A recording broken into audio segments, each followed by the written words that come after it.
Hello student, आज हम compiler design के जो क्वेश्चन गेट में पूछे गए हैं ऐसे कुछ एमसीक्यू क्वेश्चन को डिस्कस करेंगे यहाँ पे।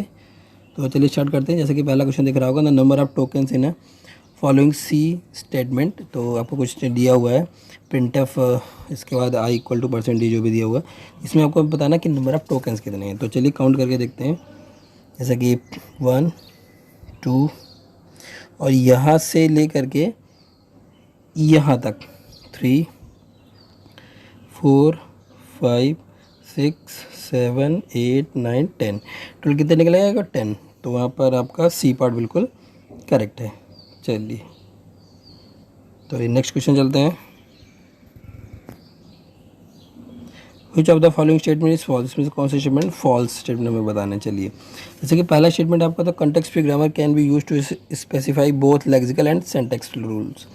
अब इसी बात है, कंटेक्स्ट फ्री ग्रामर हमारा दोनों ही फेज़ में यूज़ होता है, किसी फेज़ में हम यूज़ कर सकते हैं, स्पेसिफाई कर सकते हैं। तो पहला पार्ट बिल्कुल सही है। सेकंड पार्ट देखते हैं, type checking is done before parsing.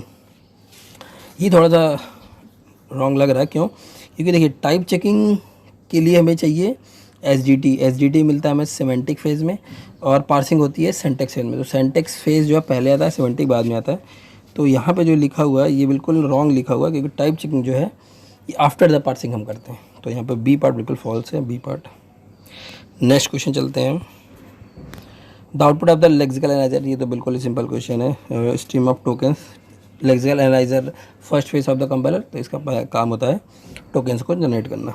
चलिए अब आते हैं next question, the number of tokens in the following C statement. तो इसमें भी नॉर्मल वे प्रिंट टोकन ही काउंट करना है, बिल्कुल प्रीवियस क्वेश्चन की तरह। इसमें काउंट करके देख लेते हैं एक बार। 1 2 यहाँ से यहाँ तक 3 4 5 6 7 8 9, यहाँ पे 9 टोकन है, और 9 आपका है सी पार्ट है। तो चलिए 9 सॉरी डी पार्ट है, तो यहाँ पे आंसर नंबर 9 हो जाएगा। नेक्स्ट क्वेश्चन चलते हैं, बॉटम अप पार्सर। देखिए होता है टॉप डाउन, होता है बॉटम। टॉप डाउन हमेशा लेफ्ट मोस्ट डेरिवेशन को यूज़ करता है, जबकि बॉटम अप क्या करता है? Right most derivation, but in reverse order. ये जो रिवर्स ऑर्डर, ये बहुत इंपॉर्टेंट पॉइंट है यहाँ पे, कि राइट मोस्ट यूज़ करता है लेकिन रिवर्स ऑर्डर में यूज़ करता है। तो यहाँ पे बी पार्ट बिल्कुल करेक्ट है। चलिए नेक्स्ट क्वेश्चन चलते हैं, the grammar that produce more than one parse tree for some sentence is called. अगर किसी एक सेंटेंस के लिए जो है more than one parse tree generate हो रही है, ऑब्वियस बात है वो एम्बिगुअस ग्रामर इसको बोलते हैं। तो सिंपल डेफिनेशन है एम्बिगुअस ग्रामर की। अब आते हैं लिंकर। तो जैसा कि 4 पार्ट है इसमें, तो लिंकर सब जानते हैं क्या। ऑब्वियस बात है कि जब हम कंपाइलर पढ़ रहे हैं तो उसमें जो लास्ट पे आता है लिंकर लोडर। तो मतलब जब हमारे पास इंटरमीडिएट कोड जनरेट हो जाता है, तो अभी सारे क्या है, सारे कॉम्बिनेशन या सारे डेटा जो है अलग अलग लिंक्ड नहीं है आपस में वो। तो उनको क्या करता है कि मेमोरी से लोड करता है लोडर, और उसको लिंकर जो करता है उन सबको लिंक करता है, सारे मॉड्यूल को एक साथ करता है। तो जैसे कि सी पार्ट्स में लिखा हुआ है, it require to create a load module. Obvious बात है वही, तो लोड लिंक करके लोड करने का काम करता है। तो इसलिए सी पार्ट बिल्कुल करेक्ट है यहाँ पे। नेक्स्ट क्वेश्चन चलते हैं, a latch is constructed using 2 cross coupled. Latch बहुत सिंपल सा है कंसेप्ट लैच में। जैसे कि लैच मैं बना के दिखा देता हूँ कैसे, ये नैंड और नॉट दोनों से ही बन सकता है।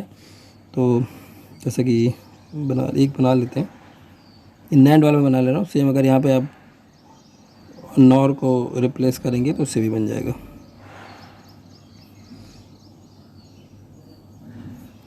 ये हो गया सिंपल जो है क्रॉस कपल्ड। क्रॉस कपल्ड क्यों बोलते हैं? ये इससे मिला होता है, ये जो है इससे मिला होता है। क्रॉस कपलिंग टाइप का स्ट्रक्चर है, इसीलिए इसको क्रॉस कपल्ड बोलते हैं। और नैंड और नॉट दोनों से बन सकता है, इसीलिए इसका सी पार्ट करेक्ट आंसर है। नेक्स्ट चलते हैं, शिफ्ट रिड्यूस पार्सर। अब ये शिफ्ट रिड्यूस हमारा बॉटम अप पार्सर में, इसमें कुछ खास बताने की जरूरत नहीं थी, बॉटम अप पार्सर है ये। Which of the following statement is false. इसमें से कौन से फॉल्स है? एन अनएम्बिगुअस ग्रामर है same left most and right most derivation. बिल्कुल करेक्ट बात है ये। LL1 parser is top down parser. LL1 parser is top down parser, बिल्कुल ठीक है। LLR is more powerful than SLR। अच्छा ठीक है। देखिए इसमें क्या करा कि इसमें हमें क्या है, पावर सबकी जाननी है। तो सबकी पावर देख लेते हैं कैसे। जैसे कि सबसे लीस्ट पावर हमारा LL होता है, उसके बाद हमारा LR 0 होता है, फिर इसके बाद हमारा SLR होता है, फिर हमारा LLR होता है, और सबसे हाईएस्ट फॉर्म हमारा CLR होता है। तो उसके अकॉर्डिंग ऑप्शन सी बिल्कुल करेक्ट स्टेटमेंट है। नेक्स्ट क्या लिखा, ambiguous grammar can never be LR के फॉर एनी के। बिल्कुल करेक्ट स्टेटमेंट है कि अगर एम्बिगुअस कोई ग्रामर है तो ना तो वो LR 0 हो सकती है, ना SLR हो सकती है, ना CLR, ना LLR। कोई भी रूल, किसी भी रूल को फॉलो नहीं कर किसी भी पार्ट से नहीं हो सकती है। तो जो पहला पार्ट है वो बहुत ध्यान से देखिए, अनएम्बिगुअस ग्रामर है सेम। अनएम्बिगुअस ग्रामर तो ऑब्वियस बात है कि वो left most right most derivation generate ही नहीं करेगी। तो यहाँ पे जो ए पार्ट है बिल्कुल फॉल्स स्टेटमेंट है आपका। चलिए नेक्स्ट क्वेश्चन चलते हैं। यहाँ पे कह रहा है कि अगर आपको एक ऑपरेटर प्रेसिडेंस ग्रामर दी हुई है, ऑपरेटर प्रेसिडेंस ग्रामर दी रखी है, तो उसमें कौन कौन से रूल्स वॉलेट कर रहा है ये चार ऑप्शन में से। दो रूल होते हैं, पहला कि दो नॉन टर्मिनल एक साथ नहीं हो सकते, जैसे कि AB टाइप के एक साथ नहीं आ सकते हैं। दूसरा है कि एप्सिलॉन एक साथ नहीं आना, एप्सिलॉन ग्रामर में नहीं आना चाहिए। तो ये जो पहला पार्ट है इसमें देखिए एक साथ आए हैं QR, और जो थर्ड पार्ट है उसमें एप्सिलॉन भी आया, तो दोनों ही वॉलेट कर रहे हैं, इसलिए फर्स्ट एंड थर्ड। तो फर्स्ट एंड थर्ड में कौन है, ये B पार्ट आपका। नेक्स्ट क्वेश्चन चलते हैं। आपको यहाँ पे SDT दे रखी है और कुछ ग्रामर भी दे रखी है, स्ट्रिंग दे रखी है, आपको इवेलुएट करना है। तो इवेलुएट करके मैंने जो किया है इवेलुएट करना है, तो इसका फाइनली जो आंसर आया है 160 आया है, इसका 160 है। एक बार फिर से आप करके देखिए, नहीं है तो कमेंट सेक्शन में बताइए, मैं उसके लिए भी एक वीडियो, क्योंकि ये थोड़ा करने में थोड़ा सा टाइम कंज्यूम कर लेगा और वीडियो थोड़ा लंबा हो जाएगा। तो अगर किसी को प्रॉब्लम हो तो वो कमेंट सेक्शन में बता सकता है कि 160 कैसे आएगा। चलिए तो इसमें 160 लगा देते हैं। नेक्स्ट क्वेश्चन चलते हैं। Given the following expression grammar E into F plus E, और F का है F माइनस E। देखिए आपको स्टार्टिंग तो या तो E इंटू F से करनी पड़ेगी या फिर F प्लस E से करनी पड़ेगी, मतलब ये दोनों अपर लेवल पे आ जाएंगे। उसके बाद उससे लोअर लेवल को F को जब रिड्यूस करेंगे तो F माइनस E, मतलब कि अगर हम बनाएंगे थोड़ा सा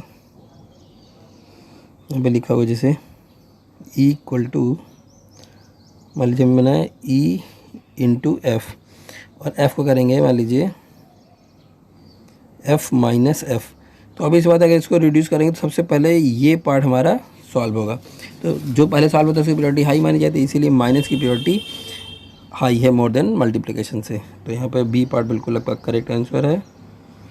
नेक्स्ट क्वेश्चन चलते हैं। और जब the following suffix to convert an arbitrary CFG। देखिए LL1 ग्रामर प्रूफ करने के लिए आपको पहला स्टेप मैंने बताया था, जब LL1 ग्रामर हम पढ़ रहे थे, तो सबसे पहले हम ग्रामर का लेफ्ट रिकर्शन और लेफ्ट रिकर्शन दोनों प्रॉब्लम को पहले रिमूव करते हैं, उसके बाद ही नेक्स्ट स्टेप पे चलते हैं। तो फर्स्ट स्टेप ही हमारा यही था। तो यहाँ पर C पार्ट बिल्कुल करेक्ट आंसर है। नेक्स्ट क्वेश्चन है, assume that the SLR parcel of the grammar N1 state. अच्छा चलिए, ये क्वेश्चन बहुत ही सिंपल है। कह रहा है कि मैं आपको आपसे समझा रहा हूँ कि जैसे आपका कई पार्सर होते हैं, जैसे कि मान लीजिए SLR पार्सर है, LLR है और CLR है, ठीक, ये तीन पार्सर होते हैं आपके। तो सब जो SLR और LLR, इन दोनों में नंबर ऑफ स्टेट बिल्कुल सेम होनी चाहिए, ठीक। और CLR में इन दोनों से ज़्यादा होनी चाहिए, CLR में इन दोनों से ज़्यादा होनी चाहिए। मतलब कि अगर ये मान लो N1 है, ये N2 है, तो always N2 is greater than और इक्वल टू भी N1 लगा सकते हो, और मोस्टली टाइम पे N2 is greater than N1 होगी। और N1 क्या है, number of state in SLR और LLR, और SLR और LLR में बिल्कुल सेम नंबर ऑफ स्टेट होनी चाहिए। तो यहाँ पे दोनों इक्वल नेसेसरी, B पार्ट बिल्कुल करेक्ट है। हो जाता following pairs have different expressive power. और बस बात है कि ये तो सबको पता होगा कि आपने ऑटोमेटा पढ़ा हुआ है, तो उसमें आपको नॉन डिटरमिनिस्टिक फाइनाइट ऑटोमेटा की पावर हमेशा डिटरमिनिस्टिक फाइनाइट ऑटोमेटा से ज़्यादा ही होती है। तो ये बिल्कुल करेक्ट आंसर है यहाँ पे। नेक्स्ट क्वेश्चन है, let denotes the language generated by the grammar. अच्छा कि आपको ग्रामर दी रही है, ये S इक्वल टू 0 ये दी हुई है आपको। तो अगर S को कितनी बार भी आप एक्सपेंड करते चले जाएंगे, हमेशा क्या आएगा कि 0 की पावर कह सकते हैं N की जितनी बार आपको लेना है। स्टार भी बोल सकते हैं इसको, यहाँ पे स्टार भी लिख सकते हैं, कितनी बार भी आप ले सकते हैं। स्टार लिख लिया हमने।